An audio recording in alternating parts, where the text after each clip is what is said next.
আমার আসলে ব্রেকআপটাই করা ঠিক হয়নি। ছোট ছিলাম তো, ইউনিফর্ম পরে দৌড়ে বেড়াতাম। তুমি ছোট, আমি ছোট, তুমি তো আমাকে ভালো বুদ্ধি দিতে পারো নাই, খালি কাঁদছো। আমি এগুলা বলবো না, আমি অন্য একটা কথা বলবো, শুনবা? আচ্ছা শোনো, তুমি এখন যদি একটা বিয়ে করো, তোমার কাবিনের টাকা দিতে হবে না? তোমার ওই কাবিনের টাকা লাগবে না, আমি তোমাকে 5 লাখ টাকা যৌতুক দিয়ে বিয়ে করব, করবা? সরি। আরে গধ, আমি তোমাকে প্রপোজ করতেছি, আমাকে বিয়ে করো। মায়া ছেড়ে দিলাম।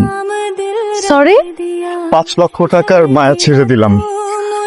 একটা ফোন দিব, জাস্ট 1 মিনিট।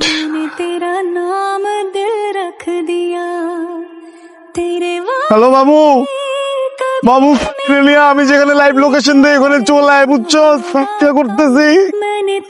আর কাজিরা বলবি 5 লক্ষ 10 লক্ষ টাকা জানি না, আমার বাড়ি লিখা দেবো আমি আমার বউরে, বুঝছো? তাড়াতাড়ি আয়। धड़केगा तू मुझ